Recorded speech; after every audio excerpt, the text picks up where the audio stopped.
Here we are back together again, friends, for another episode of the Juicebox Podcast.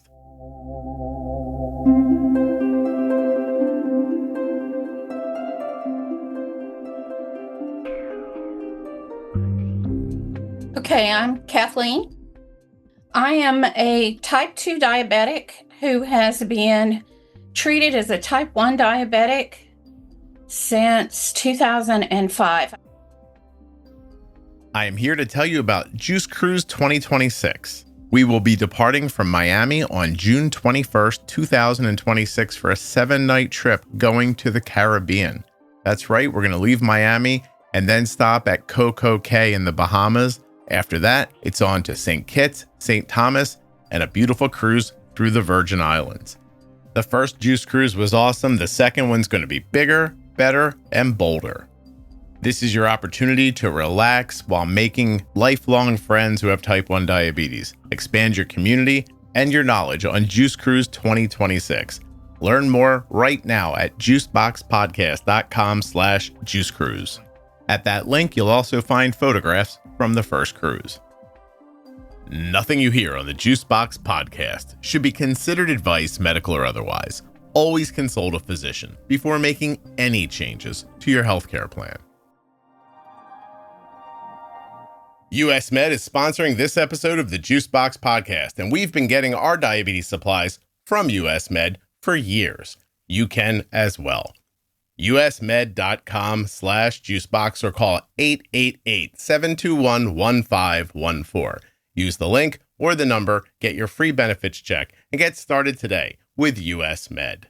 Today's episode is also sponsored by Eversense 365, the only 1-year wear CGM. That's one insertion and one CGM a year. One CGM, 1 year. Not every 10 or 14 days. EversenseCGM.com/juicebox. The podcast is also sponsored today by Tandem Mobi, the impressively small insulin pump. Tandem Mobi features Tandem's newest algorithm, Control IQ Plus technology. It's designed for greater discretion, more freedom, and improved time and range. Learn more and get started today at tandemdiabetes.com/juicebox. Okay, I'm Kathleen. I am a type 2 diabetic who has been treated as a type 1 diabetic since 2005. I was diagnosed in 2002. Doing the type 2 thing didn't work for me, and so I did the type 1. I'm a dog trainer, and I have 2 diabetes alert dogs, and I had a third. Oh, well, Kathleen, let's go back to the beginning here. So tell me how old you are today. 66. 66. And how long ago did somebody diagnose you with diabetes?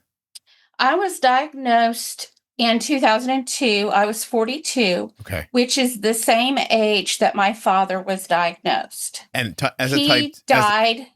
I'm sorry. Okay, he died at 48. Oh my gosh. I was diagnosed at 42 with this thing that killed my father. And I am a computer scientist. I have taught it for over 30 years. So you know what I didn't start using technology for 2 years. And I didn't go to an endocrinologist for another 2. And I'm actually the oldest living diabetic blogger. Oh, hold on a second, Kathleen. There's too much to unpack here. So let's start slow. Your dad's diagnosed at 42, type 2, but died 6 years later from diabetes or for something else? From complications of diabetes. He had congestive heart failure for 3 years. Okay. And then you're diagnosed at the same age, many years later, with type 2 diabetes as well.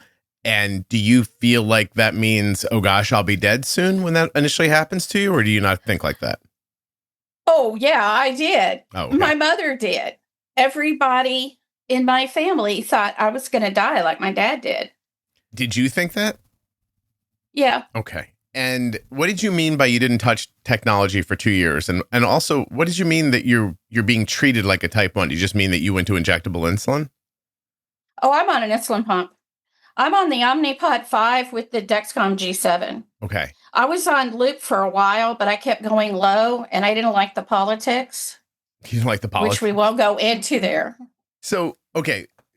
Taking you back to your diagnosis, though, you have a type 2 diagnosis. And are you telling me right now you have type 2 diabetes? Well, my endocrinologist is driving me a little bit nuts. Now, to start with, I'm at least 3-generation diabetes. My father's parents also died of complications of diabetes. So both his parents died of complications of diabetes. Okay. And then my mother also has diabetes. Type 2. But type 2. And they gave me metformin. I was a classroom teacher at the time, high school. Fortunately, the restroom was 3 doors away, but you can't just leave a group of high school students to go to the restroom. And especially 5 or 6 or 7 times a day. You can't do that. Wow. And so I had to go to another method. And my cousin at the time was a teaching pharmacist, and she worked with the VA, and she had a lot of people on insulin. And she said, why don't you just go on insulin? You're not going to have the side effects. So I went to my primary care physician and said, this medication isn't working for me. Here's who my cousin is. She's published. She suggested I go on insulin. He says, great, that's the gold standard. And he hooked me up with, oh my God, don't do this. Lilly 3070 insulin. It was awful because you have to time your meals around it, and it just doesn't work well. And it certainly didn't work well for me. So I'm researching stuff, and I had been blogging, and I still have my blog still out there. Well, Kathleen, are you telling me that initially he gave you something like similar to regular MPH or something like that? Well, it was, they still make it. It's Lilly's 3070 or 7030. They still make 70, that insulin. Okay, because when you said 7, I didn't understand. So 7030 they started you with. Yeah, the first insulin I was on was 7030.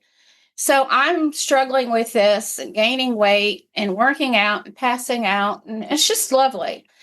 And so I tell him all the problems I'm having, and he says, you're a technologist, go research insulin pumps. So Medtronic was not interested in dealing with the type 2 at all, but Animas was. So I went on the Animas pump, and things went a whole lot better. And was able to work out, was able to teach, was able to do everything I needed to do on the Animas pump. Mm-hmm. And I was on several permutations in the Animas pump. I did go to Medtronic for a while because that's all my insurance would cover. And Medtronic still didn't like it. And they had started doing the automated stuff. And I lost my endocrinologist, tired, and he switched me to another endocrinologist. My insurance didn't want to cover him. It was a mess. So, and then let me make sure I'm understanding, because you're going quickly and we're jumping through. Mm-hmm. The metformin, a lot of pooping, can't do that. So somebody says, try insulin, but they put you on 70-30, which is that premix. It's like, it's 70% like long acting, 30% short acting. And then you've kind of got to like time your food around it. That doesn't work. You're getting low. You're passing out. Bad stuff's happening there. Yep. And this is all happening through a GP. That GP says, hey, you understand technology. Why don't you look into an insulin pump? You get yourself an insulin pump. Things get better. How long is that process from I have diabetes, I'm pooping myself, I've got an insulin pump? How long does it take you to get to that pump? 2 years. 2 years. Okay. And then you're 44 at that point. Right. Okay. And do you ever get checked? Like, do they ever do a C-peptide on you or anything like that? Yes. And they said I was type 2. Okay. Type 2. But you're type 2, but you have a pretty big insulin need. So better just to do it this way. Now, right. I was doing about 80 to 100 units a day. Okay. And that's been for a long time now. You've been managing like that. Yeah. Okay. In the last handful of years, have they given you anything else? Did they try to get you back on metformin or do anything to try to get your insulin needs lower? Yeah. Now the endocrinologist knows that I don't tolerate metformin, and so she doesn't ask me to put she didn't ask me to go on to that. Now I have a male endocrinologist, and he's never brought it up either. They do have me on Farxiga. I've actually been on the doctor that disappeared, who my insurance wouldn't cover. He had me on Victoza, and that helped a lot because with being on insulin for so long, I started getting low unawareness. And I've been on all of the CGMs from the first Dexcom, and they weren't great. In the beginning? And yeah, they weren't great. And so I've been managing all this time, and a friend of mine gave me a little beagle, and her name was Sweet Temptation. Just wrote Sweet Temptation. And I called her Dulce because we had some Dulces in my class. And this dog was, every time someone gives me a dog or beagle, they give me a worse one than the one before.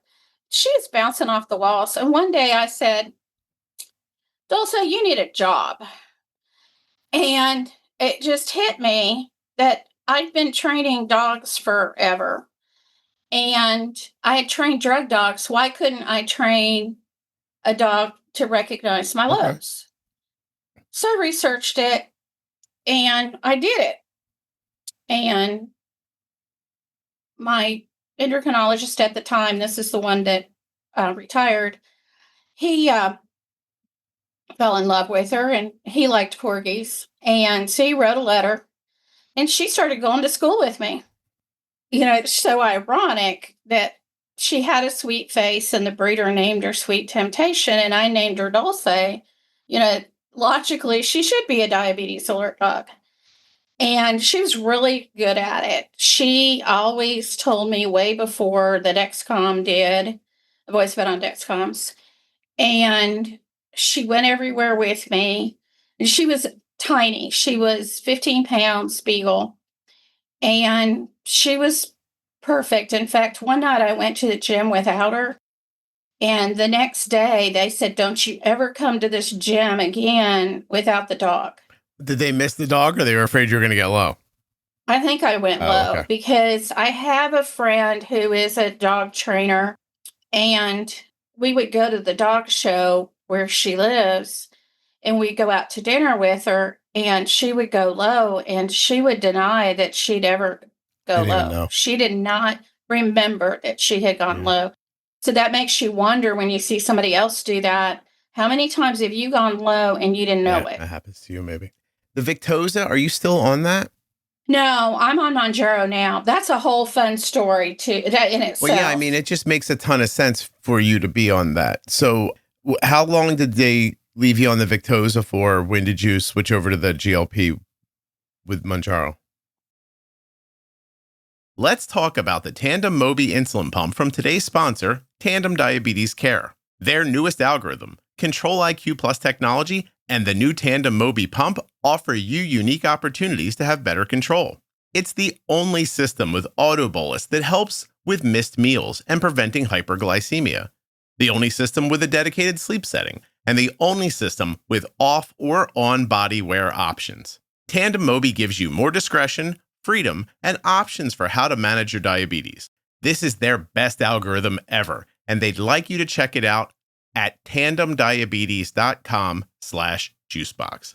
When you get to my link, you're going to see integrations with Dexcom sensors and a ton of other information that's going to help you learn about Tandem's tiny pump that's big on control. tandemdiabetes.com/juicebox. The Tandem Mobi system is available for people ages 2 and up who want an automated delivery system to help them sleep better, wake up in range, and address high blood sugars with auto bolus.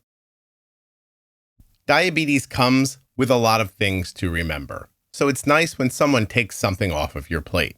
US Med has done that for us. When it's time for Ardent supplies to be refreshed, we get an email.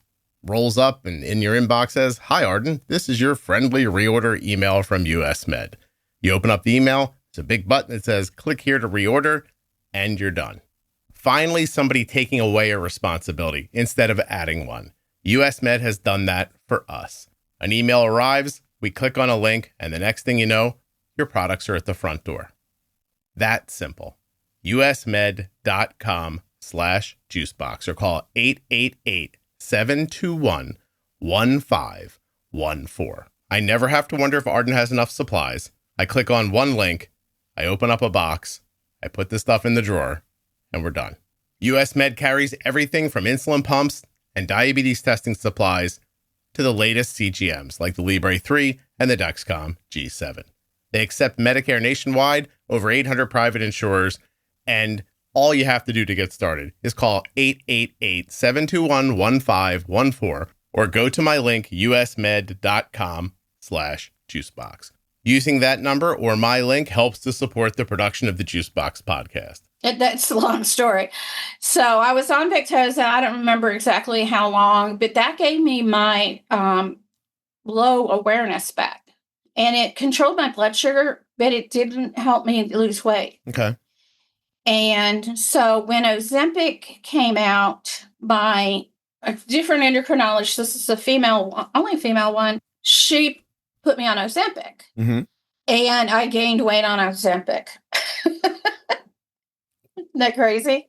Can I ask you, do you think it's diet related, exercise? What do you... It's two things. It's sleep apnea, and I have a binge eating disorder. Okay. And so it's those two things, because teaching high school is kind of stressful. I don't know if you've ever figured that out or anybody else has. I was very nice stressful to those high school teachers. I don't know what you're talking about. I was actually really good with all the I only had 2 diabetics in my 25 years of teaching public school. I only had 2 diabetics in my classroom, and I was really good to them. They could keep whatever they wanted in my room. Everybody, I had to teach computer science. I had to have room for 28 computers. I had storage. So if you wanted to store your lacrosse equipment in my room, go right ahead. If you want to store snacks and stuff, if you want to put something in my refrigerator, go right ahead. But you've got to ask me because it's locked. Tell me something. When you go on the Ozempic, you said you gained weight. What was the dose of Ozempic they gave you? Well, I don't remember what the dosage on Ozempic is, but I could never get a therapeutic dose. The pharmacy would never let me, was never able to get me a higher dose. Because why? Oh, there was an Ozempic shortage. Because of the shortage. Okay. So you were using it. Yeah, it was all because of the shortage. You were using it, but you weren't using enough. I was not, and could never get enough. Okay. Because I think I was only on the second dose. They could get, you titrate up. And I think I was only on the second dose of the Ozempic. Mm-hmm. And every time we tried to increase it, the pharmacy literally couldn't get it and had to give me the other dose. So that was infuriating that so many people were getting it and I couldn't. But my doctor all along had wanted me on Mounjaro, but my insurance wouldn't cover it. Well, when I turned 65, it was covered. Mm-hmm. The insurance changed. And not a lot, but it changed. And everything's covered with my insurance. Okay. Right now. I mean, literally everything. I was looking up some things today, and I can get a Medtronic pump through the pharmacy. Awesome. Well, okay. So how long have you been on the Mounjaro then? I've been on Mounjaro for 2 years. Okay. Oh, okay. And I am at the lowest weight I've ever been. So my highest weight, and this drives me nuts, at my highest weight, I weighed 320 pounds, and I was running 3 dogs in agility. And that's about 40,000 steps a day. Mm-hmm. 320 pounds, how tall? 5'4". 5'4". Or 5'3". Okay. And so, I mean, significantly overweight. Oh, God, yes. Yeah. Okay. You go on it 2 years ago at 320. Can you tell me what you weigh now? Well, I wasn't at 320 then. I had a lap band done about 12 years ago. Okay. And that was not good. It helped. And my set point where my body wants to be now with the lap band is 260. And oh, what do they tell you about the lap band? You'll lose 60 pounds on it. So I've been stuck at 260 for a while. I'll go on Judy Craig, or there was something called Profile, which honestly was the no food diet. It was Mm. low, no carb, low fat, low protein. I mean, literally the no food diet. Kathleen, tell me, And what's your dose of Mounjaro? 12.5. You're 12.5. And I mean, listen, are you eating through it? Like, are you able to get calories in even though you're on it? When you think of a CGM and all the good that it brings in your life, is the first thing you think about, I love that I have to change it all the time. I love the warm-up period every time I have to change it. I love that when I bump into a door frame, sometimes it gets ripped off. I love that the adhesive kind of gets mushy sometimes when I sweat and falls off. No, these are not the things that you love about a CGM. Today's episode of the Juicebox Podcast is sponsored by the Eversense 365, the only CGM that you only have to put on once a year, and the only CGM that won't give you any of those problems. The Eversense 365 is the only one-year CGM designed to minimize device frustration. It has exceptional accuracy for 1 year with almost no false alarms from compression lows while you're sleeping. You can manage your diabetes instead of your CGM with the Eversense 365. Learn more and get started today at eversensecgm.com/juicebox. 1 year, one CGM. Oh, yeah. So right now I'm at just below 220. And this is the lowest I've weighed probably since I was diabetic. Okay. And I go to a big gym. I go to a Lifetime. It's a huge gym. Everybody that works there knows my name. Everybody who goes to and I've been there since it opened almost 2 years ago. Someone on the way out that works there says, "Do you live here?" And I said, "Yeah, I do." And I go to the gym 6 days a week. Since I've been teaching, I've gone to a gym and I have worked out. Now, there have been times that teaching got a little too busy and I missed weeks, but I've always had a gym membership. I've always worked out. I mean, I ran dog agility with 3 dogs. So at 320 pounds. And so I'm athletic. It's just a lot of me. And I've been doing Arnold Schwarzenegger's Pump Club for 113 weeks. I finished 113 yesterday. Well, that's amazing. But you've lost 100 pounds in 2 years. No, I started when they put me on. From the lap band till now. I lost 60 pounds from the lap band. Okay, then another 40 from the Mounjaro. Then I've lost another 40 on Mounjaro. And that's been 2 years you've been on that. Yeah. And so, but tell me in the course of a day, do you know how many calories you're taking in daily? No, I use Arnold's Food Bar diet, and I never meet any of his targets. I don't eat enough protein, according to him. I don't eat enough carbs, according to him. I don't eat enough fat. No, listen, he had a pretty massive heart attack in his 50s, so... I'm actually doing the exact same workout he does today. And it is 6 days a week. Right now, I'm at 5 sets of 20 reps, 6 exercises. I get in, I get out. Wait, but you're doing those exercises 6 days a week. You're on 12 and a half of Mounjaro, and you tell me that 7 days will go by and your weight won't change? I'm losing a pound or 2 a month. Okay. According to which is okay. I can live with that. Yeah. This is what's so much fun. My endocrinologist is like, "Oh, this is great. You're doing great. Just keep doing what you're doing. Do you have food noise? Do you want to go up on the Mounjaro?" And I'm like, "No, I don't have food noise. I don't eat." And all this other stuff. And then a week later, I go to my primary care physician. "You're not losing enough weight." And I'm like, please, people, get on the same page. And I like the endocrinologist. Well, I like the endocrinologist page better than I do my primary care physician. Well, listen, if a year from now, you're 24 pounds lighter than you are today, I think that's fantastic. Why would you not move up to the 15 on the Mounjaro? I don't need it. I'm not eating enough food as it is. Okay. Okay, so there was a diagnosis in there you kind of missed. Sleep apnea. That hasn't gotten any better with the 100 pounds gone? Oh, no. Because of the reason I have sleep apnea. Which is? When I was 20, I got hit by a car. In the mouth? I went through his windshield. Oh my God. Oh, tell me more. Were you walking? So, no, I was riding a bike. So, and this was, they hadn't even thought about e-bikes yet. But they also didn't think about helmets. So anyway, when I was in college, I lived several miles from campus and I had a car, but gas was more expensive than it is right now, literally. And because I just paid $1.99 for gas the other day. And I was paying $3 to $4 a gallon back then. And that car had no fuel efficiency. No car did. So I was riding a bike everywhere. And I even rode bike from Hattiesburg to Jackson and back on the weekend. I'm riding my bike home one day, and a car hits me, and I go through his windshield. I broke my jaw. But there wasn't anything at the time that I'm not even sure they knew I broke my jaw for another year, but there was nothing they could do to fix it. But they also didn't realize I had sleep apnea.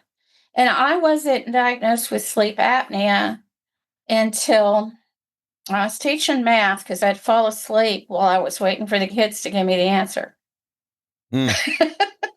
Listen, I used to fall asleep in math class too. So no, I was standing at a board. Oh, that's different. I don't know if I could have done it standing up. I was a teacher standing at the board writing a problem and waiting for the kids to come up with an answer, and I'd fall asleep. No, that's a different skill. I don't know if I have that one. Well, it's not a skill, let me tell you. It's not something you want to do. Yeah.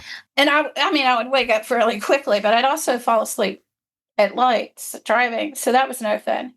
So I got into him. I still see that doctor, and he thinks I'll always have sleep apnea because of the broken jaw. And I drive dentists crazy because of the jaw. So that's a lot of the weight problems. I've been really struggling with sleep lately, and I've been working hard at that. And I do see a specialist. Kathleen, do you have ADHD? I don't think so. No? Anything else going on? Like any other thing in your life happening, medical stuff besides this?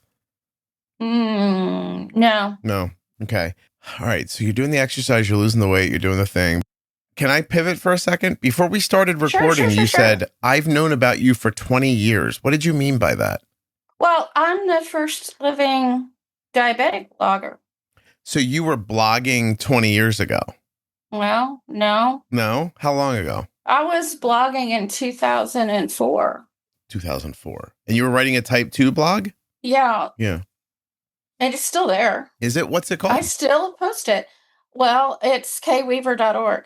KWEAVER.org. Okay. Nice. You knew me as a blogger? Yeah. Oh. I've read your book. Have you really? Thank you. Yeah.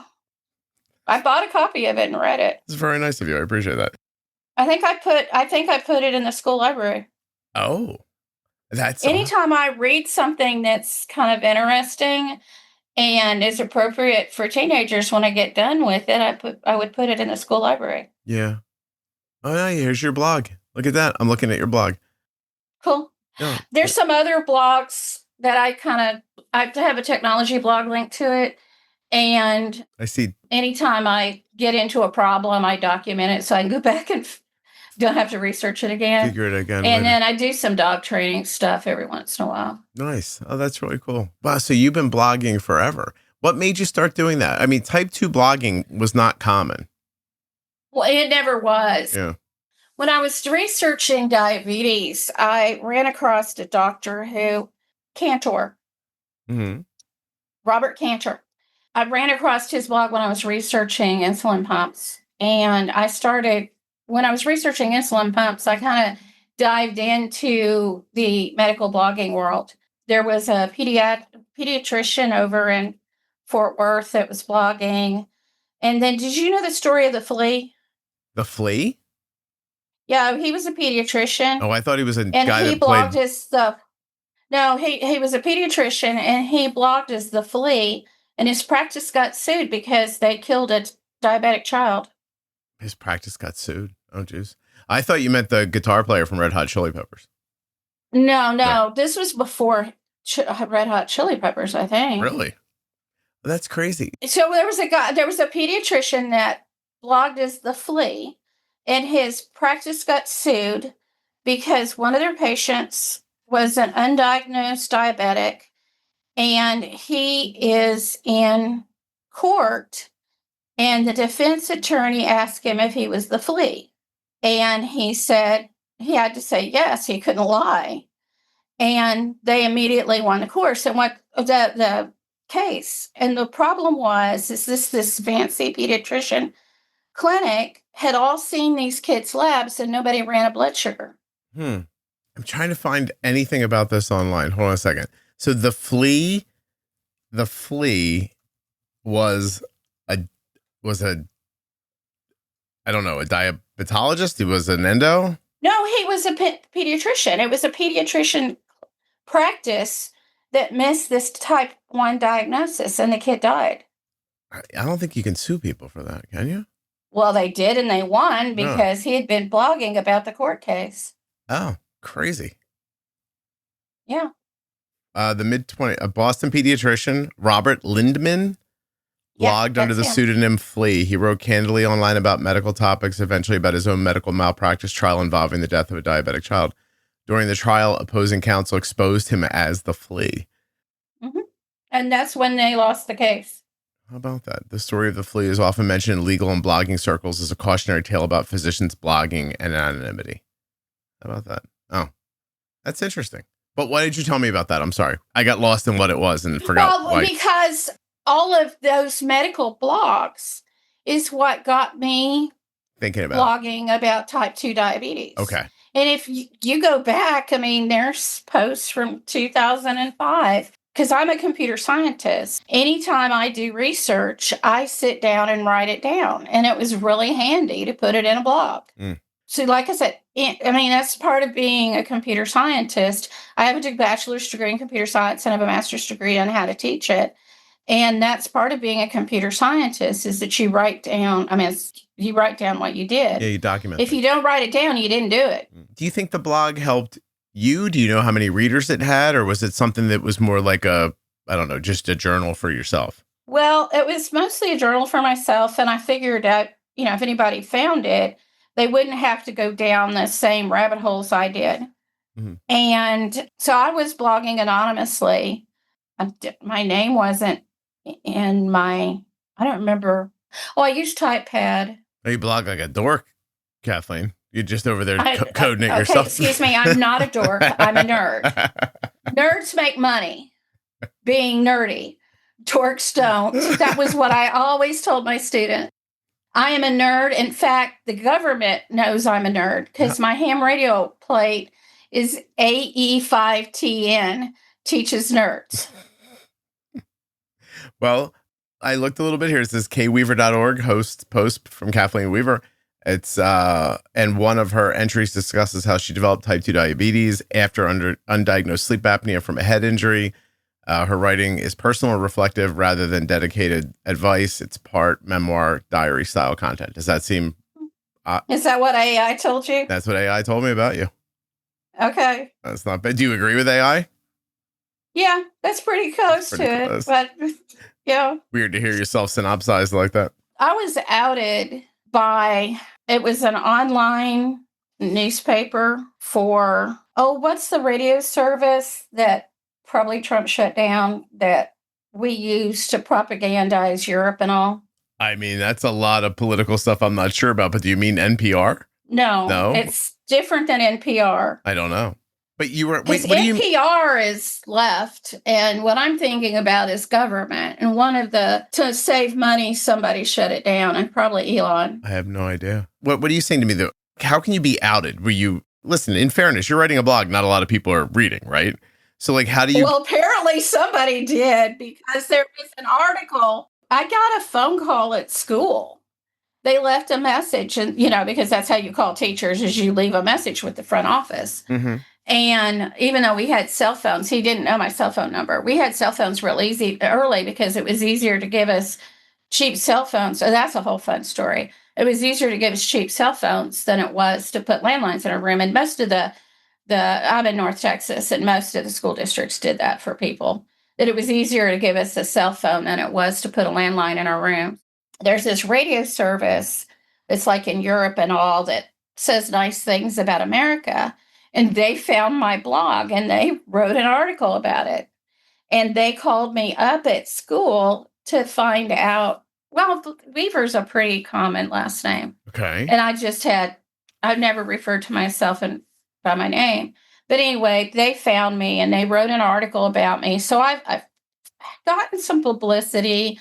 I've gotten some money for the blog every few years. I haven't in a while. Yeah. But, you know. How'd you get paid to blog? I don't think I ever made a nickel blogging. AstraZeneca put an ad on there. Really? Bastards. Nobody called me. Well, they didn't call me. They emailed me. Did you read all your emails? You're telling me there's a treasure trove of 15-year-old emails in there that I haven't found? Apparently. Because that's how I got mine, is they emailed me. Yeah, I would get ads every once in a while. I never, pursued it because, the technology blog is existing too. And no one ever wanted to advertise on it. But, like I said, anytime I research something, I put it there. So if somebody does a search, they'll find it. Have you ever heard from people that read your blog or? Oh, yeah. Yeah. Diabetes Mine and I corresponded in email quite a bit. I was several years before her. And I gave her some advice and I told her how some of the technology worked. That's Amy, right? Yeah. Yeah. Amy. She sold that, I think, to Healthline. Yeah, she did. She did. Yeah. No one wanted to buy my blog. They just wanted to put ads on I it. had somebody offer to buy my podcast once. Yeah, I'd heard that on your podcast. I think I did the right thing saying no to that. Yeah, you're one of the diabetes Scott. So Scott like Johnson. Scott Johnson and Scott. Oh, he's on LinkedIn all the time and does politics. Stromell. Stromell. He's been on the show. Yeah, I know. Yeah, Scott Johnson works for Blue Circle Health now. Right. Yeah. And then, and see, I knew them. I was blogging before any of them, and I knew them when they started their blogs. I linked to them. That's crazy because Scott started pretty early. Johnson. Right, he did, but I was blogging before he was. I've met him in person, and he met Dulce. No kidding. Yeah, I mean, the way I always thought of the beginning was Curry Sparling, whose husband that was before her, whose husband wrote the Greenland and Greenland 2 movie, and George. He's written a bunch. He's done more than that, but there's the ones people I think would know. And then George Simmons, who wrote about type 2 diabetes. You must know George. I've met George. Yeah, George is lovely. And not that they're all not lovely, but because now every one of them is lovely. Now I said George is lovely, they'll be like, he doesn't think the other two are lovely. They're all lovely, relax. And Scott, but those three were the first three I was aware of. Well, and I was confused this morning because I got an ad, or this week, because I got an ad for pump pills, and apparently the guy who runs it's a Scott. I don't know about that. I barely know about me. I got a lot of stuff going on here. Because they had a birthday sale, and it was Scott's birthday, and I thought, well, is it you? And I looked, and no, it was not me. I don't do anything.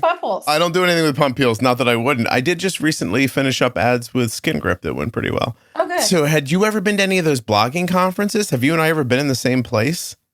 You and I have never been in the same place. No. Okay. You would know because I would have had a beagle with me. You would have had a beagle with you. Well, listen, I appreciate that you think I would know because of that. I don't remember 3 days ago, so.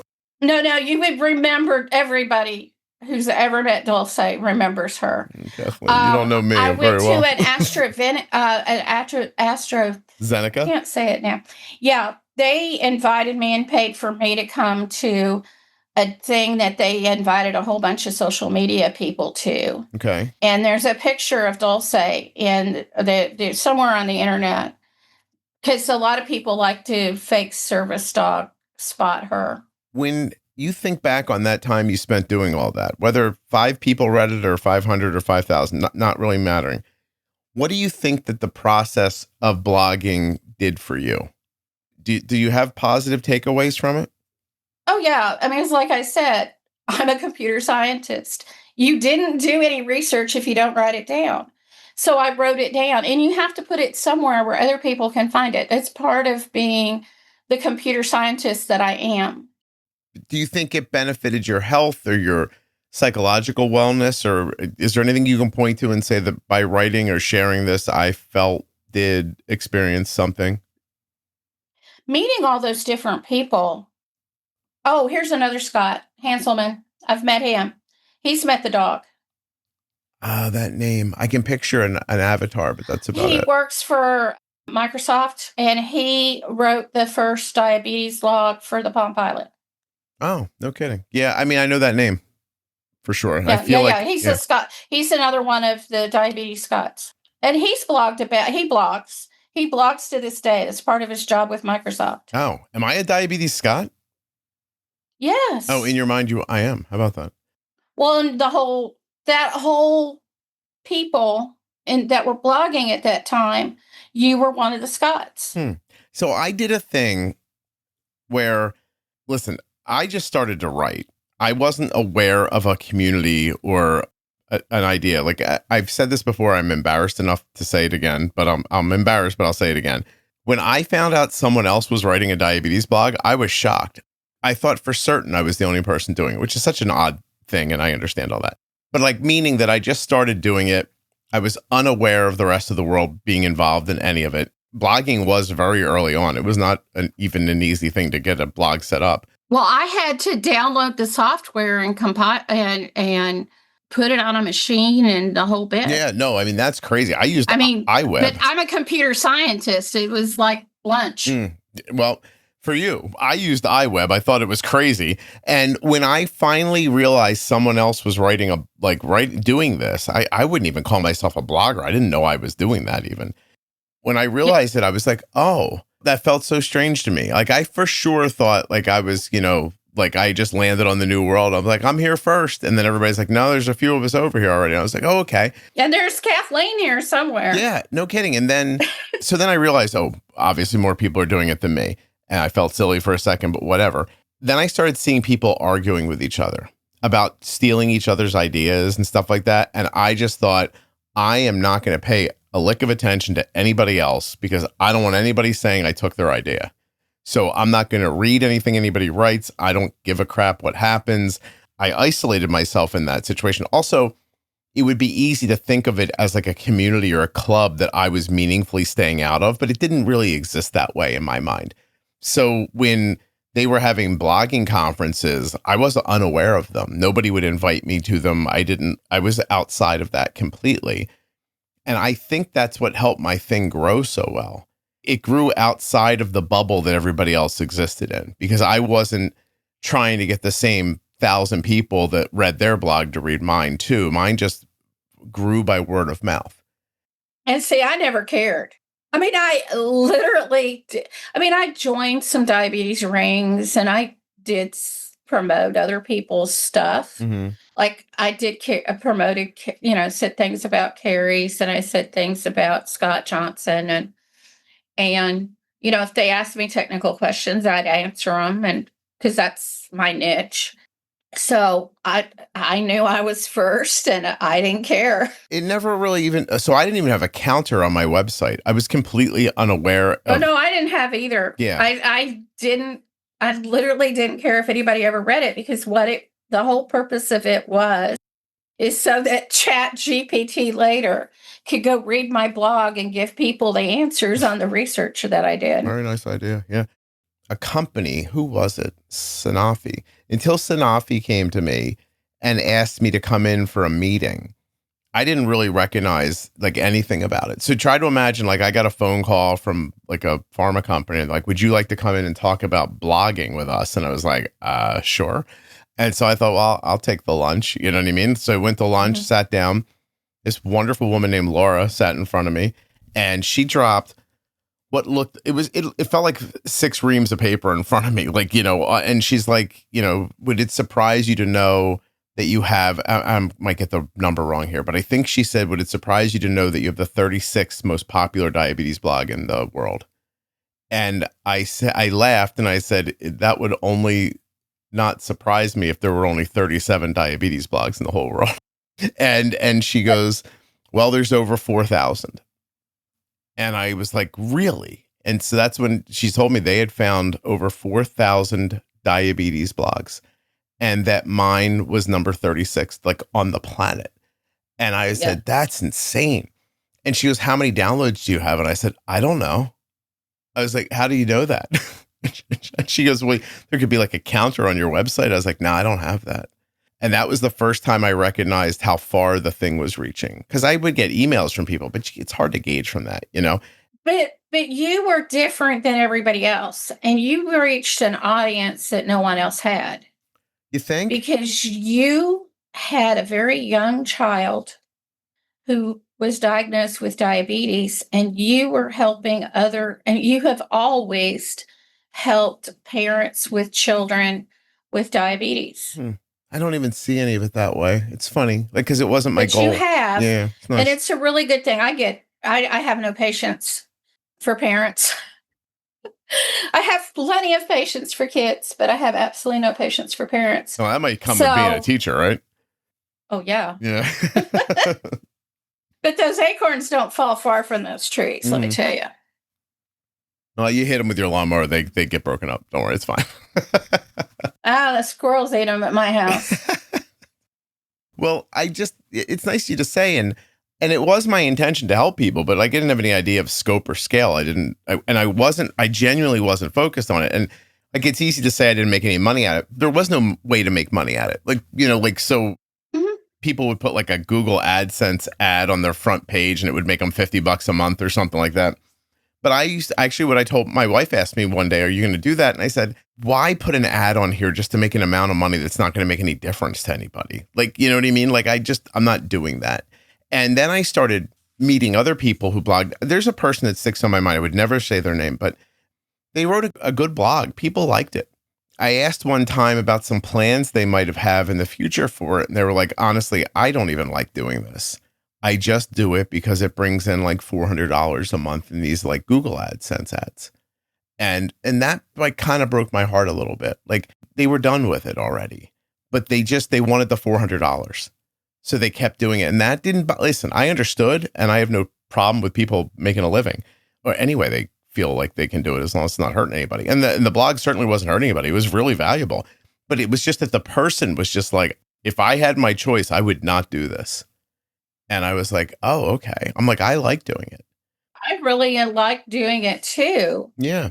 I just haven't had as much to say. I haven't had to research as, like I did. Because the way you do it. Yeah. Because of the way I do it.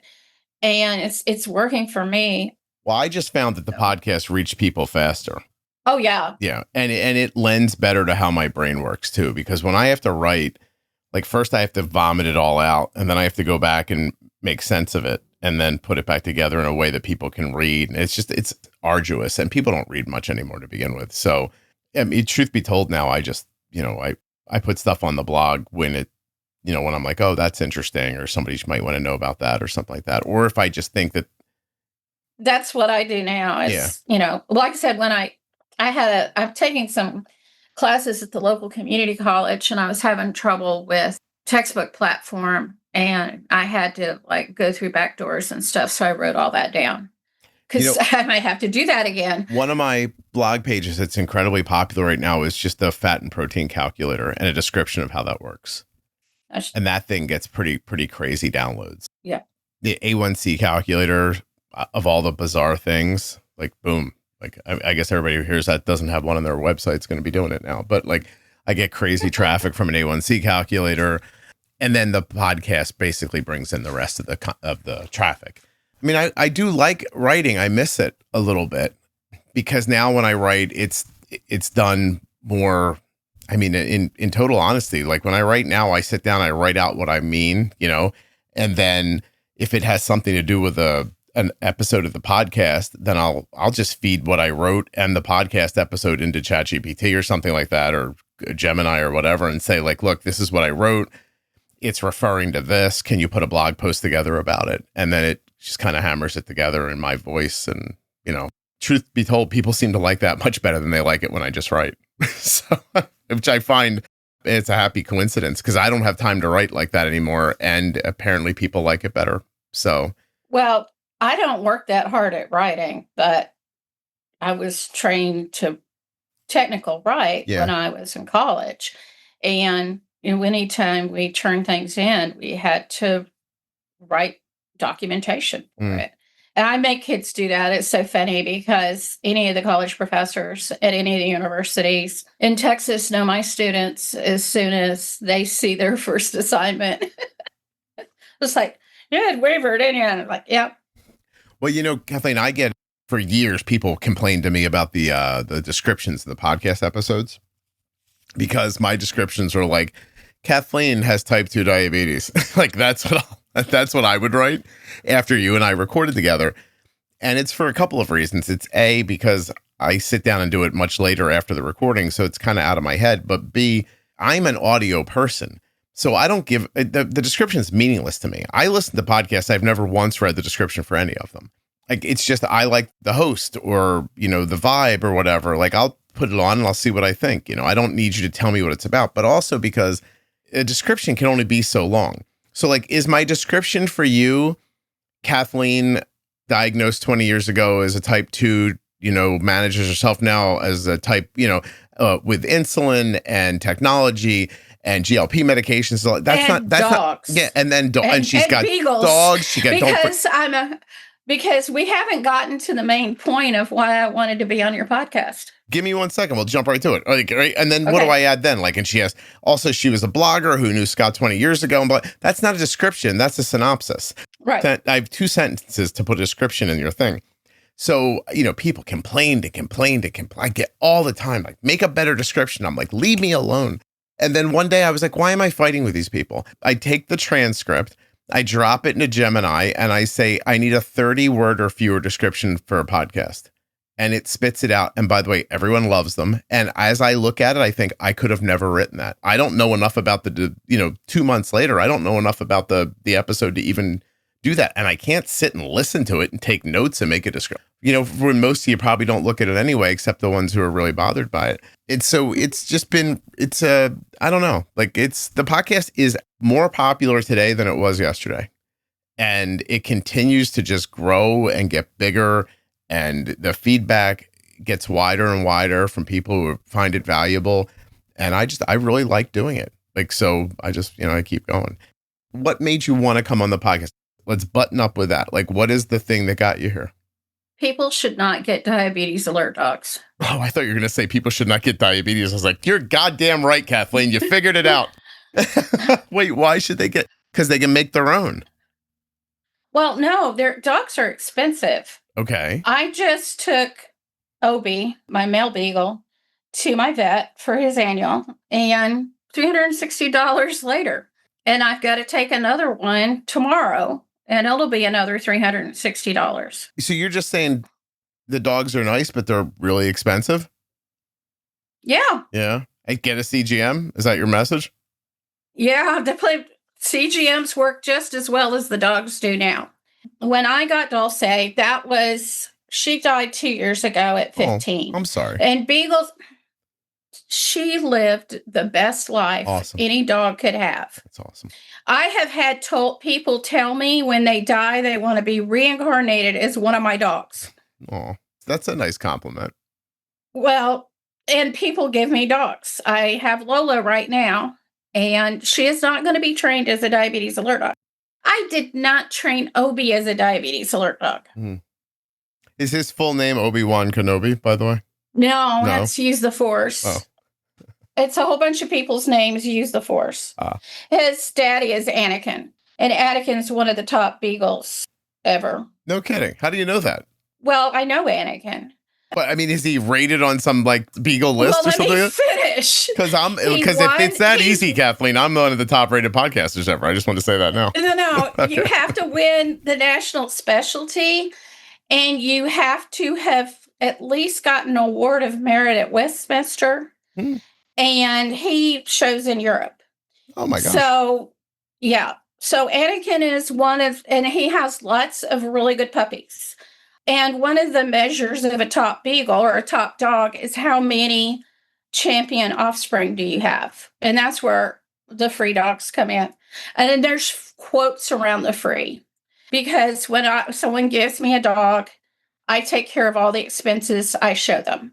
And I've been working on Lola for a while. Obi's an interesting story because I had my diabetes completely under control A1C below 6.5. And he had never seen a low blood sugar. And we go drive to Boston because you don't want to really fly with a dog, especially go to a dog show because you have more dog luggage than you have people luggage. So we're driving to Boston and I go to sleep in the hotel and he wakes up and he wakes me up and he's in a crate. So I'm like, okay, Obi needs to go out. But I'm a good diabetic. And the first thing I do is I check my blood sugar. Oh, my blood sugar's dropping. And he caught it 20 minutes before the CGM. I ate a lifesaver. He curled up and went back to sleep. Same thing happens again the next night. Of course, my activity level is lower because I'm driving all day. I'm literally driving all day. So I have too much insulin in my system.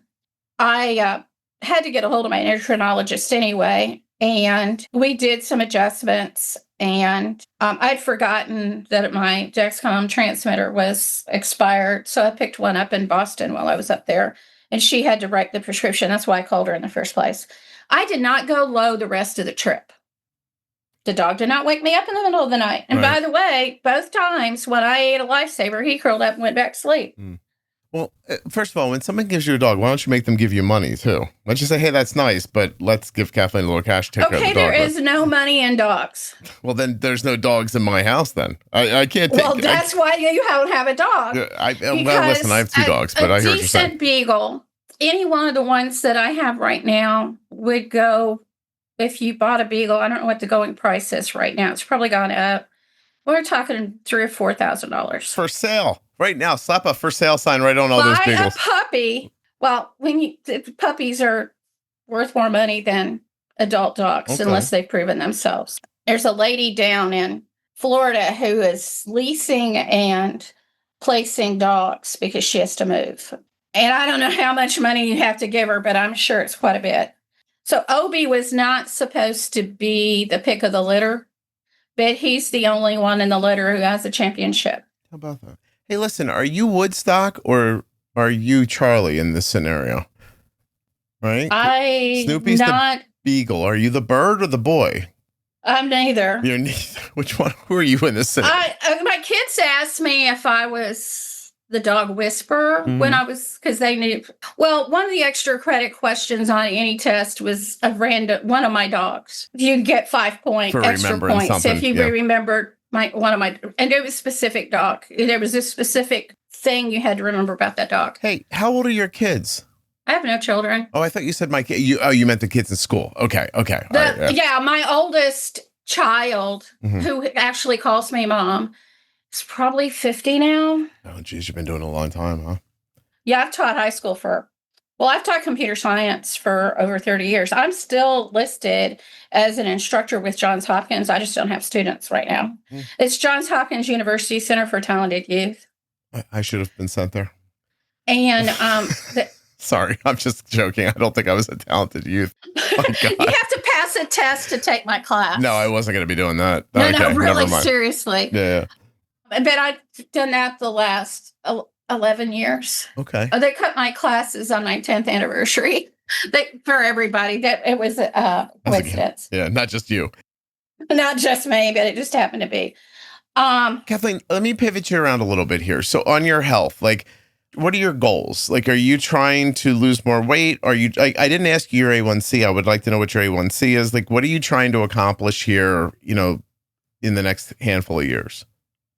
Well, my A1C is 5.9. I just want to live longer than my father, and I've managed to do that. Oh, you got to get a new goal then. And then my other goal is I want to run agility again. I've got 2.5 dogs trained. Well, Lola's not really trained. I have 2 dogs trained to run agility trials. So I've had the top obedience beagle in the country for 8 years. And you'd like to be able to be the top obedience beagle, you have to qualify a certain number of times, and they accumulate points based on that, and they give you an award at the National Beagle Specialty each year. And she got that 8 times. Yeah. So I'm not only a very talented teacher, but I'm also a very talented dog trainer. And it was dog training that got me into teaching. Wait, the dog thing is don't people do that either as a hobby or as an outlet to sell puppies, right? But you're not doing you're not selling anything. So are you just, No, you just enjoy doing it? I enjoy the people that go there. Yeah. I actually enjoy showing dogs. If I'm sitting at a dog show, waiting for my turn, somebody will come up to me and, hey, Kathleen, I have an extra dog. Will you take it in the ring for me? And I'll take the dog in the ring. Now, I'm supposed to be wearing a huge L on my forehead when I take a dog into the ring, but that doesn't always happen. The National Beagle Specialty was up here in North Texas. I was down near Austin at a dog show, and she knows me pretty well. We've been at National Specialties before and all this other stuff. And she handed me a brand new puppy that had never been in the ring before. And she said, Kathleen, I have too many dogs. Will you take my puppy in? This dog didn't know how to walk on a leash. And by the time the weekend was done, I had this dog showing to where it could win. And she was able to sell it at the National Specialty for more money because I had trained her dog for, I guess it was 2 weekends I showed. You get a dog. taste of that then? Where does Kathleen make her money on that situation? There's no money in it.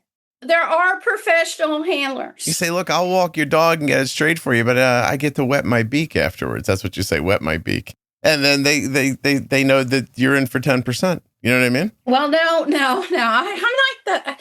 Okay, so why did that make you giggle, Kathleen? What happened there? I'm not in it for money. No, but I mean, you did the I'm work. not into anything for money. Oh, but you've trained up the dog and she sold it for more money. Fair's fair. I know, but I'm like, Carrie, well, it's so I get the next dog for free. Well, yeah, but that dog just costs you more money. So I don't have to pay. No, that dog didn't cost me any more. It will. You got to feed the damn thing and take it to the doctor. Well, yeah, the dog that lives at my house, I spend money on. So all 3 dogs in my house I co-own. Dulce, I did give her money, but it was just so her name went. No, her name was not on the paper. I didn't want her. I mean, she's on the papers as a breeder, but Dulce I was doing agility with, but she had issues. I'm not okay with this. The next person who hands you a dog better also be handing you some money. That's what I want. No, Kathleen, I'm going to stick up for you. You call me. You call me next time. I'll do the talking. Don't worry. Get you. Well, you need to give me a dog. I don't have to spend 2 years training before I can get it in the ring. Sounds like that other one. 2 weeks you put up their price in 2 weeks. I know. I want Kathleen enjoying profit sharing on that. That's all I'm saying. Kathleen. There's the only people who make money in dogs are the professional handlers. And I don't want to be one of those people. No, you don't have to have a whole business. I'm just saying if somebody hands you a dog that doesn't look like it's ever seen a leash before and 2 weeks later they're selling it at a profit, you should get a little bit of that money. You giggled again. Fun. Why are you so delightful? Why did you giggle again? Well, that's just because I'm a nice person. No, bullshit.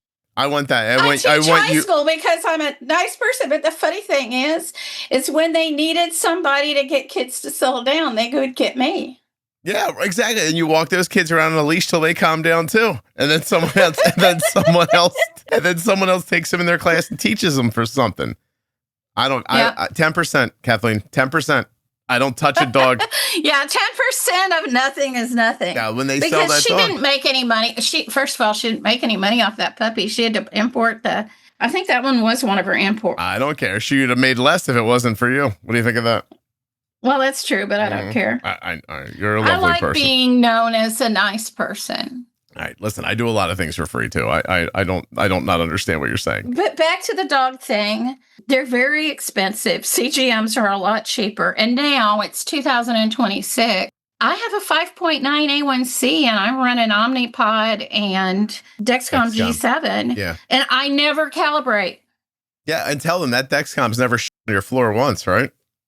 Exactly. Let's leave it at that, Kathleen. They've never thrown up. Exactly. Never once lifted its leg on your sofa. No, Obi lifts his leg on me. He gets very upset when I'm at it. No, you'll love this. He gets very bothered when I'm at a dog show talking to another male human. Or I think male dogs do it too. And while I'm talking to a male human, he'll just calmly lift his leg and pee on me. Oh my God, I'm laughing the whole time. That's ridiculous. Kathleen, I have to go because I have a life and I got to work. But this has been really nice catching up with you. I'm sorry we didn't know each other back in the day when we were writing blogs, but been really nice to get to know you now. Were. You just didn't know who I was, and I didn't care. Oh, Kathleen, again, the same beautiful attitude. I was very busy sitting here in my underwear writing a blog. And by the way, if you read that old blog, just remember I was in my underwear while I was writing it. Usually it was like late at night. And I was like, oh, let me just get this. And the book too? The book I treated as a job. I got up every morning and I wrote all day long when I wrote the book. I did it for 6 months.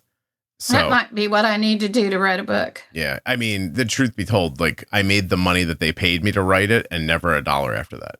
And, if you're talking about like, the juice and the squeeze, then there's none there. I made 2 cents an hour, to write the book. Once it's written, you're not famous, so it's not actually going to sell.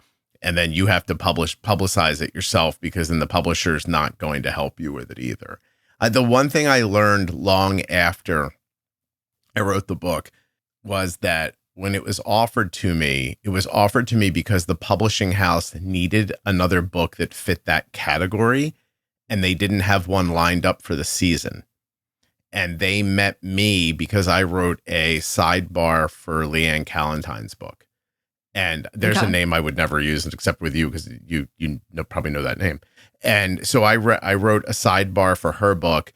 The publisher came to me and said they liked the sidebar. And would I like to write my own book about diabetes? I said no, but I would like to write a book about being a stay-at-home dad. And then that's how that happened.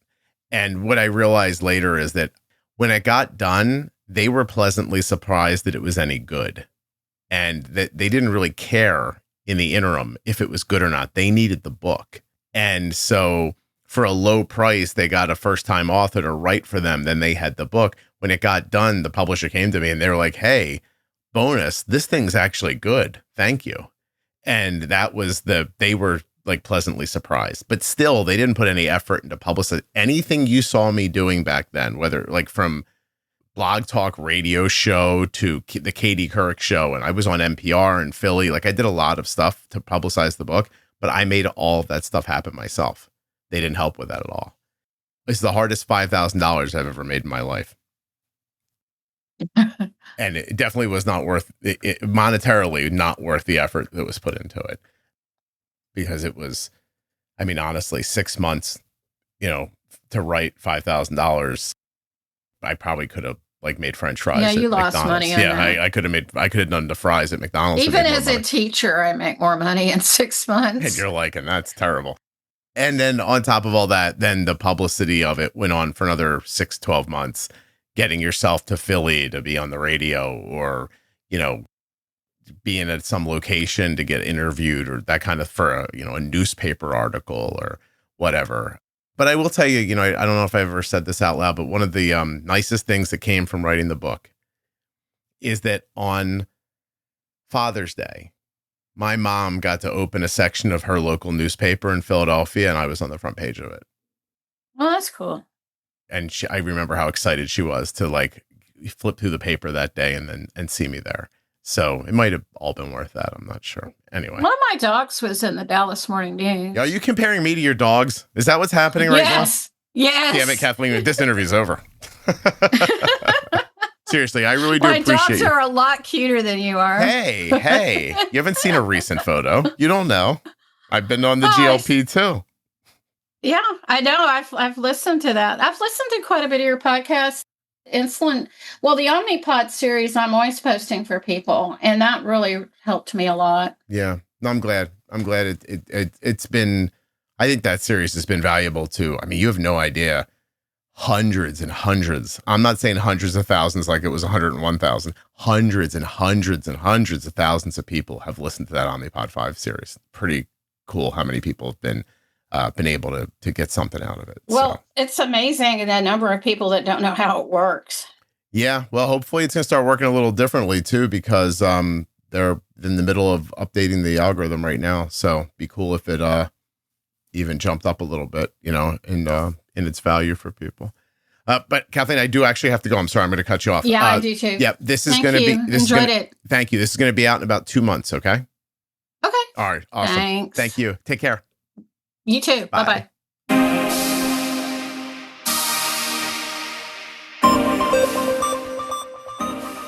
Are you tired of getting a rash from your CGM adhesive? Give the Eversense 365 a try. Eversense CGM.com/juicebox. Beautiful silicone that they use. It changes every day, keeps it fresh. Not only that, you only have to change the sensor once a year. So, that's better. Head now to tandemdiabetes.com/juicebox and check out today's sponsor, Tandem Diabetes Care. I think you're going to find exactly what you're looking for at that link, including a way to sign up and get started with the Tandem Mobi system. The conversation you just enjoyed was brought to you by US Med.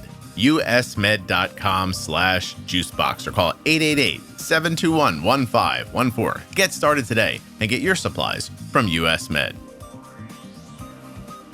Okay, well, here we are at the end of the episode. You're still with me? Thank you. I really do appreciate that. What else could you do for me? Why don't you tell a friend about the show or leave a 5-star review? Maybe you could make sure you're following or subscribed in your podcast app. Go to YouTube and follow me, or Instagram, TikTok. Oh gosh, here's one. Make sure you're following the podcast in the private Facebook group as well as the public Facebook page. You don't want to miss, please. Do you not know about the private group? You have to join the private group. As of this recording, it has 74,000 members. They're active, talking about diabetes. Whatever you need to know, there's a conversation happening in there right now. And I'm there all the time. Tag me. I'll say hi. If you're new to type 1 diabetes, begin with the Bold Beginnings series from the podcast. Don't take my word for it. Listen to what reviewers have said. Bold Beginnings is the best first step.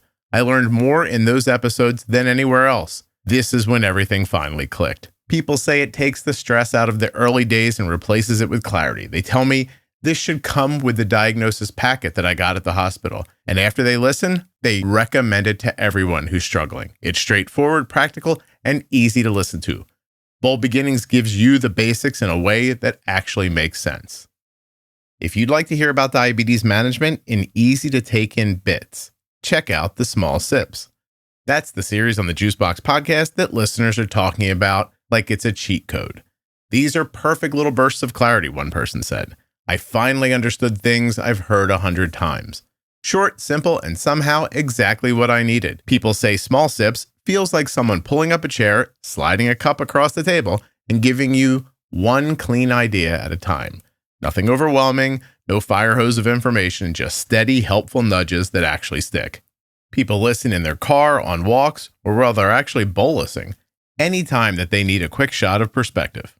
And the reviews, they all say the same thing. Small Sips makes diabetes make sense. Search for the Juicebox Podcast, Small Sips, wherever you get audio. If you have a podcast and you need a fantastic editor, you want Rob from Wrong Way Recording. Listen, truth be told, I'm like 20% smarter when Rob edits me. He takes out all the gaps of time and when I go, and stuff like that. And it just, I don't know, man. I listen back and I'm like, why do I sound smarter? And then I remember because I did one smart thing. I hired Rob at wrongwayrecording.com.